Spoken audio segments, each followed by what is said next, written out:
बड़े फेमस हुए थे, एक फर्जी सी यूपीआई ऐप बनाए थे। दोगलापन, मैं इनका दोगलापन खोलता हूँ। ये कहते हैं जी एआई समिट कोई भाजपा का प्रोग्राम नहीं था, ये तो भारत सरकार का था, भारत देश का था। तो इसमें ये राजनीतिक कार्यकर्ता क्यों आ गए राजनीति करने? हाय हाय हाय हाय आवाज क्यों उठा दी? अब इसमें दोगलापन ये आप देखिए कि कल ही प्रधानमंत्री मेरठ मेट्रो रेल कॉरिडोर का उद्घाटन करने गए। वही मेरठ मेट्रो रेल कॉरिडोर जिसकी जो स्थापना है, जिसकी जो शुरुआत है एनसीआर ट्रांसपोर्ट कॉर्पोरेशन बना के यूपीए सरकार में मनमोहन जी ने करी थी। वो तो एक सरकारी कार्यक्रम था, उत्तर प्रदेश सरकार का, भारत सरकार का। उसमें प्रधानमंत्री क्या भाषणबाजी करने लगे? प्रधानमंत्री वहां पे बोलने लगे कांग्रेस तो माओवादी मुसलमानवादी है, कांग्रेस नंगी है, कांग्रेस ये दंगी है। अब आप मुझे ये बताइए, अगर कुछ युवा कांग्रेस के लड़कों ने उसी तरीके से प्रदर्शन करा जैसे दुनिया भर में प्रदर्शन होते हैं, डावोस पे होते हैं, फॉसिल फ्यूल फोरम्स पे होते हैं, F1 रेसेस पे होते हैं, जहां पर लोग अपने टी शर्ट उतारते हैं और अपना विरोध जाहिर करते हैं ताकि ज्यादा से ज्यादा लोग देखें, अगर वो अशोभनीय था तो क्या प्रधानमंत्री का मुख्य विपक्षी पार्टी को नंगा बोलना शोभनीय था, माओवादी बोलना शोभनीय था?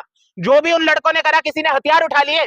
और अगर इतना ही बड़ा गुनाह कर दिया, आज तो उन पे आतंकवाद के आरोप लगा दिए, तो जयशाह के पप्पा गृह मंत्री क्या कर रहे हैं? अरे भैया 10 आतंकवादी घुस गए भारत मंडपम में, मोदी जी ने बनाया है, एआई समिट चल रहा था, उन आतंकवादियों को रोक ही नहीं पाए गृह मंत्री। क्या करते हैं? थाली ताली बजाने के अलावा मुझे तो समझ नहीं आता गृह मंत्री क्या कर रहे हैं देश के। करनी सेना के लोग का एक लड़का है जो राहुल गांधी को मारने की धमकी देता है और 25 अन्य सांसदों को भी मारने की धमकी देता है। देखिए वो करनी सेना का है या नहीं है मुझे नहीं पता वो लड़का, लेकिन इतना जरूर पता है कि वो लड़का ओम बिरला का खास एड सहयोगी है।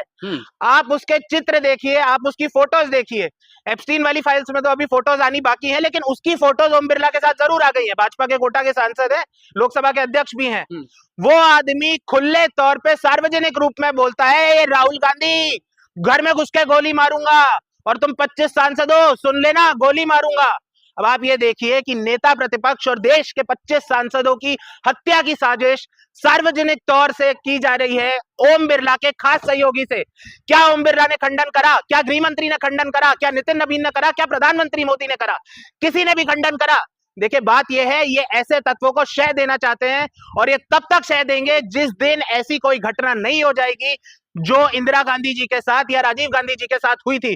और भाजपा के तो एक सांसद बोल भी चुके हैं खुले में कि राहुल गांधी तेरा हश्र वो होगा जो तेरी दादी का हुआ था। उनकी दादी का इंदिरा गांधी, प्रधानमंत्री इंदिरा गांधी का क्या हश्र हुआ था? देश में अगर अलगाववादी, खालिस्तानी अलगाववादी भिंडरन वाले को रोकने की कोशिश करी तो उनकी गोलियां मार के हत्या कर दी गई, असैसिनेट करा गया। पूरे दुनिया ने उससे सहानुभूति दिखाई, पर भाजपा वाले लड्डू बांट रहे थे।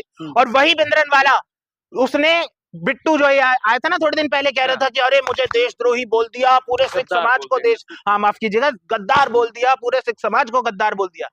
यही बिट्टू पहले कांग्रेस में थे 20 साल। इनके दादाजी बेअंत सिंह जी मुख्यमंत्री थे पंजाब के कांग्रेस से।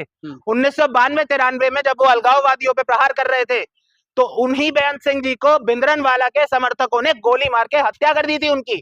लेकिन ये क्या बोलता है, आप निकालिएगा वीडियो और डालिएगा इसमें जरूर। ये जो बिट्टू है भिंडरनवाले को संत बोलता है। मजिंदर सिंह सिरसा दिल्ली सरकार में मंत्री हैं इनके, वो भी संत बोलते हैं। तो भाजपाइयों के लिए खालिस्तानी उग्रवादी तो संत हैं।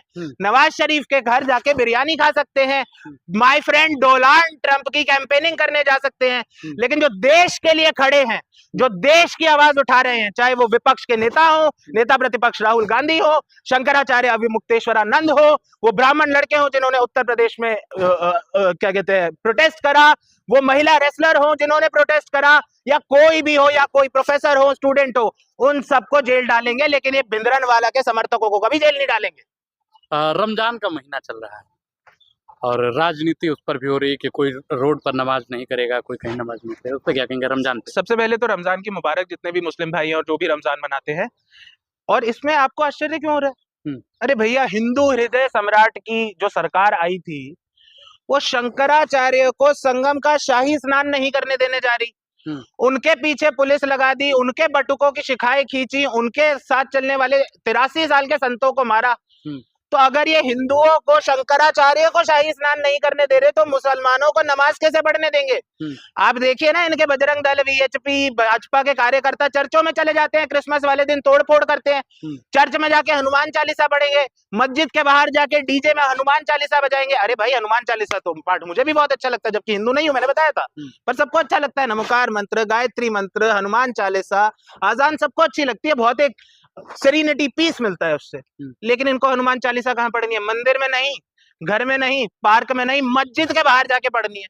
तो ये ऐसे लोग ना किसी को नमाज पढ़ने देंगे, ना किसी को कुर्बानी करने देंगे, ना किसी को धर्म की पूजा करने देंगे। ये सिर्फ ये चाहते हैं कि देश के युवा का खून जलता रहे, हिंदू मुसलमान से लड़ता रहे, मुसलमान हिंदू से लड़ता रहे, और जब ये आपस में लड़ने से थक जाए तो आपस में जातियों में लड़ ले। इनका सिर्फ लड़ाने का उद्देश्य है। हिंदू मुसलमान की बाइनरी में लोग इन्हें देखते हैं, लेकिन केवल वो नहीं है। आप मणिपुर की हिंसा देखेंगे तो वहां पर हिंदू मुसलमान नहीं है, वहां पर इन्होंने मैतई और कुकी समाज में आग लगा दी। पंजाब में जाके हिंदुओं में और सरदारों में आग लगाते हैं। तो इनका काम सिर्फ ये है, डिवाइड एंड रूल। अंग्रेजों की मुखबिरी करते थे आजादी से पहले, और अब आजादी के बाद भी अंग्रेजों की ही policy, divide and rule follow कर रहे हैं। पुलिस प्रशासन हमारी गिरफ्तारी के लिए आता है तो हम पूरी मदद उनकी करेंगे। सरकार क्यों उनको जेल में भेजना चाहती है? सवाल पूछना शंकराचार्य जी को भारी पड़ रहा है। देखिए, सरकार शंकराचार्य जी को, हर मौलाना को, हर पादरी को, हर संत को, हर नागरिक को, हर राजनेता को जेल में भेजना चाहती है जो इस सरकार की सच्चाई उजागर करे। जैसे ही आप सवाल पूछेंगे कि डोनाल्ड ट्रंप से ऐसी क्या मजबूरी आन पड़ी थी कि जो ये आपने ट्रेड डील कर ली, जहां पर देश के किसानों का, देश के कारोबारियों का हित भेज दिया विदेशी ताकतों के हाथों में, जैसे ही आप इनसे ये सवाल कर लेंगे कि इनके मंत्री जेफरी एप्स्टीन के साथ क्या कर रहे थे और मोदी जी का नाम उन फाइलों में क्यों आ रहा है, जो छोटी बच्चियों की तस्करी करता था, बलात्कार करता था, शोषण करता था, उन्हें वैश्य में, उन्हें प्रोस्टिट्यूशन में डालता था, जैसे ही आप ये सवाल पूछने लगेंगे, कोई भी आप हो, आप पे पुलिस का, शासन का, प्रशासन का, जेल का, मुकदमों का, हर तरीके का प्रहार होगा। हमें बस इतना लगता था कि ये शायद हिंदू धर्म के संतों को तो छोड़ देंगे, लेकिन आज इन्होंने दिखा दिया, संत छोड़िए, ये शंकराचार्य को भी नहीं छोड़ेंगे। क्या लगता है, ब्राह्मण समाज और हिंदू समाज जो है वो शंकराचार्य जी के साथ में है? जाहिर सी बात है, और केवल ब्राह्मण समाज, हिंदू समाज नहीं, पूरा देश उनके साथ है। मैं ना हिंदू हूं, ना मैं ब्राह्मण हूं, मैं जैन हूं, लेकिन उसके बावजूद मैं शंकराचार्य के साथ खड़ा हूं।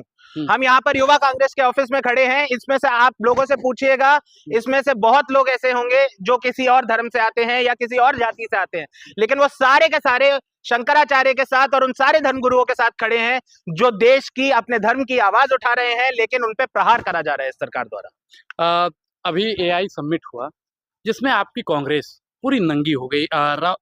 नरेंद्र मोदी जी ने कहा कि कांग्रेस पहले से ही नंगी थी, क्या जरूरत थी टी शर्ट उतारने की? देखिए, अब इसके ना दो गलापन देखिए, वो